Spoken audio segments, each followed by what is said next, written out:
जब दूसरे लालची हों तो आप भयभीत रहें, और जब दूसरे भयभीत हों तो आप लालची बने। ये प्रसिद्ध उदाहरण वॉरेन बफेट जी का है, जो दुनिया के सबसे दिग्गज इन्वेस्टर में से एक हैं। नमस्कार, आप देख रहे हैं स्टॉक प्रॉफिट इंडिया। आज हम बात करेंगे कि एक सफल इन्वेस्टर को क्या क्या चीज़ें याद रखनी है, क्या क्या चीज़ें ध्यान रखना है। तो फंडामेंटल एक ये सीरीज स्टार्ट हो रही है, जो खास तौर से इन्वेस्टर के लिए है, जो लॉन्ग टर्म का व्यू रखते हैं। अभी तक हमने आपको एक सीरीज बाई हर चीज़ देने की कोशिश की है। मार्केट क्या होता है, शेयर मार्केट क्या है, कब उत्पत्ति हुई, उसमें कैसे हम कैंडल को पढ़ते हैं, कैसे सपोर्ट और रेजिस्टेंस ढूंढते हैं, इन सभी चीज़ों को हमने क्रमशः आपके बीच में लाए हैं।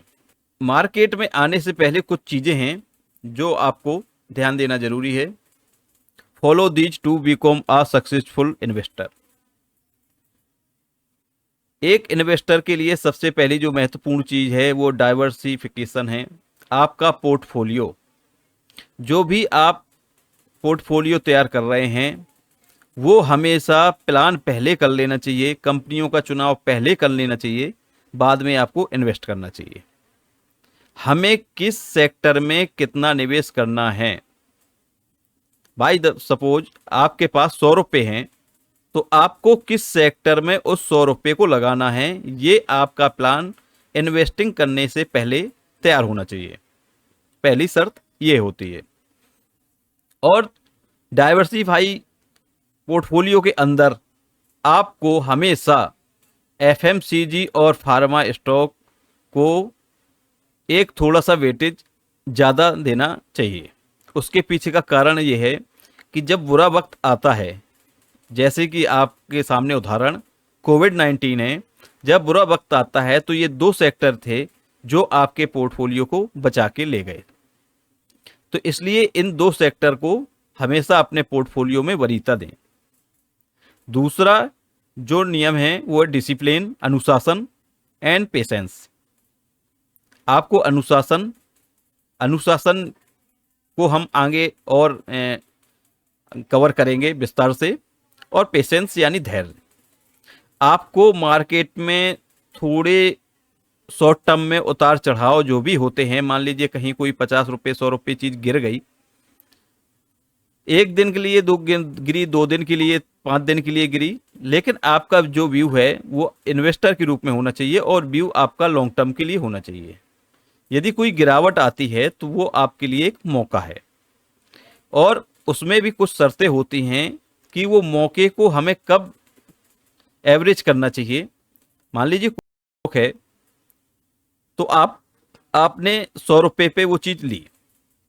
अब आपको दूसरा इन्वेस्टमेंट उसमें कब करना है कि वो कितनी की आ जाए, उसकी भी चर्चा हम आगे करेंगे। तीसरे पे आते हैं हम, जो कि है फंडामेंटल। फंडामेंटल में कुछ पैरामीटर्स होते हैं, उन पैरामीटर को याद रखना बहुत ज़रूरी है। कंपनी में इन्वेस्ट करने से पहले आपको वो पैरामीटर जरूर चेक करने चाहिए। टर्नओवर, उस कंपनी की टर्नओवर क्या है। ऑपरेटिंग मार्जिन, यानी कोई कंपनी केवल सेल्स तो कर रही है लेकिन उस सेल्स के पीछे वो कमा नहीं रही है। कमा नहीं रही है तो इसका मतलब है केवल या तो वो नाम के लिए या कंपटीशन में आगे रहने के लिए वो लगातार अपनी सेल्स को बढ़ा रही है, लेकिन उसके पीछे यदि उसके मार्जिन नहीं निकल रहे हैं तो कल के दिन उसका फंडामेंटल खराब हो जाएगा। वो अपने एम्प्लॉय को सैलरी नहीं देगा। जब अपने एम्प्लॉय को सैलरी नहीं देगा तो आप जो उसमें निवेशक के तौर पे इन्वेस्ट कर रहे हैं, तो फिर आपका प्रॉफिट कैसे बनेगा। तो वहाँ पे ऑपरेटिंग मार्जिन जो है वो देखना बहुत ज़रूरी है। और साथ में होता है cash flow. Operating cash flow ये क्या है, और इसके अलावा भी बहुत सारे पैरामीटर्स होते हैं, उसकी चर्चा भी हम आगे देख रहे हैं। ये कुछ पैरामीटर आपके सामने हैं, जैसे ग्रोथ रेशियो, उसके अंदर जो पैरामीटर हैं। दूसरा प्रॉफिटेबिलिटी रेशियो, जो प्रॉफिट होते हैं उनको कौन कौन से रेशियो हैं जहां हमें ध्यान देना चाहिए। वैल्यूएशन, कंपनी का जो प्राइस चल रहा है उसकी वैल्यू सही है या नहीं है।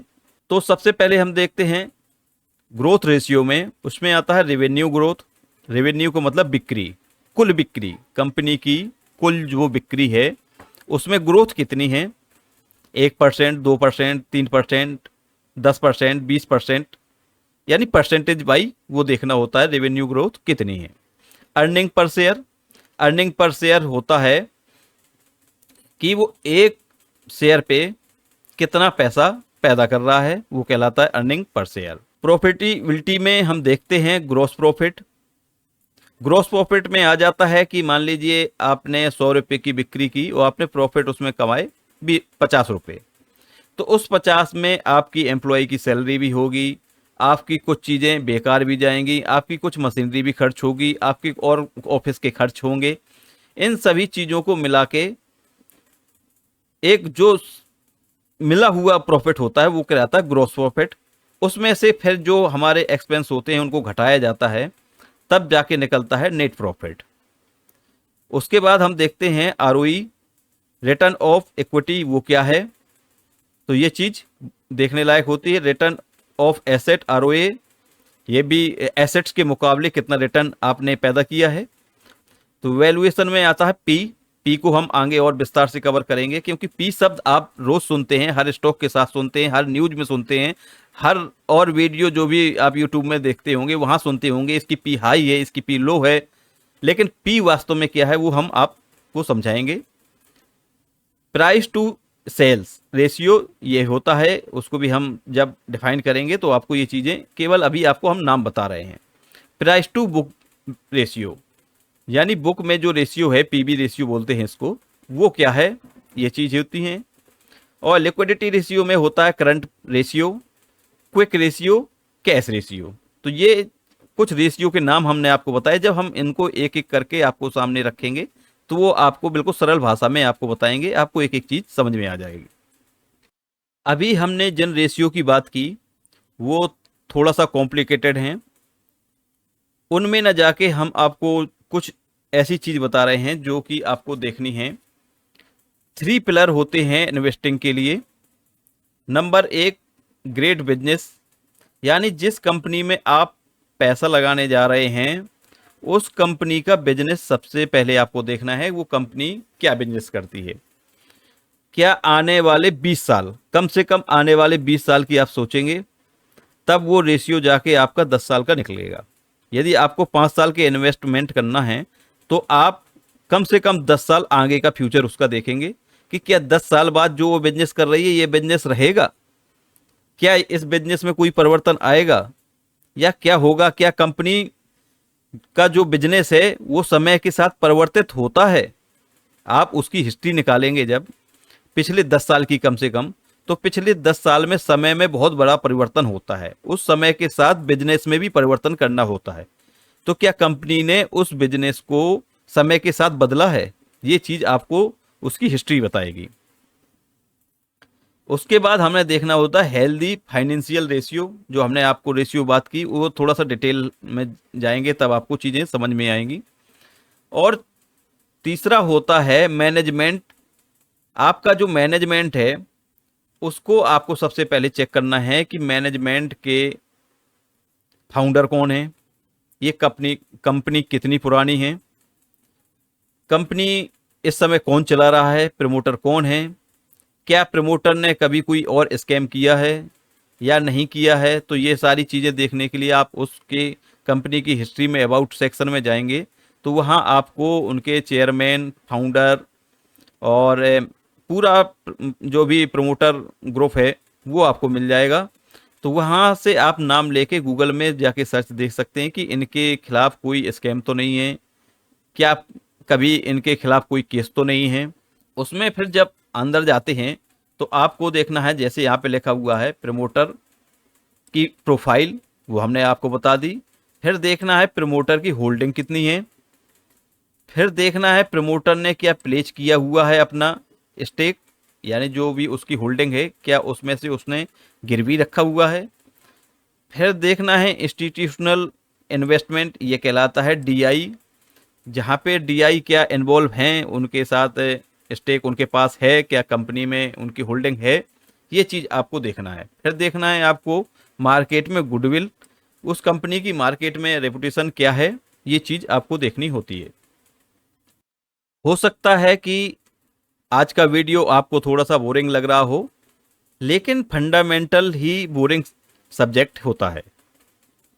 एक्चुअली जो हमारी हैबिट बन गई हैं वो ये बन गई हैं कि हमें भागते हुए शेयर को पकड़ना है, और बस हमें जहाँ पकड़ा वहाँ से बस ऊपर ऊपर ऊपर ऊपर ऊपर ही होना चाहिए, वो कभी शेयर नीचे ना आए। ये हमारी सोच होती है, इसलिए हम फंडामेंटल की तरफ कभी जाते नहीं हैं। और फंडामेंटल की जब भी आपको क्लास होगी या चीज़ें पढ़ाते हैं, तब आपको निश्चित तौर पे वहाँ बोरिंग होने लगती होगी। ये आपके सामने हमारा इंडेक्स है। तो आप देख रहे होंगे हर्षद मेहता कांड, आपने नाम सुना होगा, इसे बड़ा ही करना पड़ेगा। हर्षद मेहता का जो स्कैम है वो 92 में हुआ था, जहां पे मार्केट ने 45 करेक्शन दिया था। उस 45 करेक्शन के बाद जब मार्केट वहां से रिकवर हुआ तो 107% की रिकवरी दिखाई थी मार्केट ने। ये 2092 में हुआ, वो 1992 में हुआ था, और मार्केट रिकवर 1993 में 107% कर गया था। फिर बबल्स आया था जनवरी 2001 में, आपने नाम सुना होगा तो केतन पारेख के नाम से ये घोटाला हुआ था। .com बबल्स हुआ था जिसमें सत्यम घोटाला और कई चीज़ें थी, वो 2001 में हुआ था। वहाँ पे 44% मार्केट क्रैश हुआ था, और वहाँ से विद इन 2 ईयर में 60% की रिकवरी हो गई थी। यानी 44% तो रिकवर किया, 60% वहाँ से रिकवर मार्केट ने किया। उसके बाद नेक्स्ट आपको अमेरिका में आपने सुना होगा लेमन ब्रदर्स, जिन्होंने बैंक से इतना लोन ले रखा था, इतना लोन ले रखा था कि वहाँ की बैंक ही करप्ट हो गई थी। तो उस वजह से ये एक ग्लोबल रिसेशन पैदा हुआ था, जहाँ पे हमारी मार्केट 63% नीचे चली गई थी। और जब रिकवरी आई, ये 2008 की बात है, और जब 2009 में रिकवरी आई तो 63% को कवर करते हुए हमने जो छलांग लगाई वो 168% की लगाई। यानी आप ये देख सकते हैं कि मार्केट में जब भी कोई भी क्रैश हुआ है तो रिकवरी उससे ज़्यादा दुगनी हुई है। हमारे दिखाने का मतलब ये था कि आप गिरावट से डरे नहीं। जब भी यहाँ 63% की गिरावट हुई तो जिन्होंने मार्केट को छोड़ दिया होगा डर के बाद, क्या उन्होंने 168% की जो रैली है उसका लाभ लिया होगा, प्रॉफिट कमाया होगा? नहीं कमाया होगा। तो इसलिए आप कितनी भी बड़ी क्राइसिस आ जाए, यदि आप भयभीत हो गए और अपने आपका इन्वेस्टमेंट आपने निकाल लिया, तो आपको जो ग्रोथ मिलनी चाहिए वो ग्रोथ आपकी खत्म। तो आपको कभी भी इससे क्राइसिस से डरना नहीं है। ये तो छोटी मोटी जो 1%, 2%, 4% की गिरावट 20% की आती है, यहाँ हम मार्केट की बात कर रहे हैं कि पूरा मार्केट 63% गिर गया था। जब पूरा मार्केट 63% गिरा होगा तब आप सोच सकते हैं कि एक स्टॉक कितने परसेंट गिरा होगा। उस समय एक स्टॉक 90% से ऊपर गिर गए थे, उस समय की ये बात है। अब 2008 में जब एक स्टॉक 90% गिर जाएगा तो क्या हालत होगी इन्वेस्टर की, और वो कितना पेशेंस रख पाएगा, ये आप समझ सकते हैं। यहाँ भी 23% का करेक्शन हुआ और रिकवरी वहाँ से फिर 45% में हुई। फिर हमने अभी हाल में ही देखा है वो है कोविड का। कोविड में जो करेक्शन हुआ था 40% का करेक्शन हुआ था, और वहाँ से रिकवरी आप देख सकते हैं कि कहाँ रिकवरी हम थे कोविड के समय पे, और वहाँ से मार्केट कहाँ पे आ गया। आज हम 26,000 पे ट्रेड कर रहे हैं। तो आप देख सकते हैं कि 15,000 के नीचे था मार्केट, और 15,000 से नीचे ऊपर मार्केट इस समय 26,000 के पास है। तो आप देख सकते हैं कि जो शॉर्ट टर्म में गिरावट आती है, यदि उससे डर के जो निकल गया, क्या वो 26,000 को आज देख पाया होगा?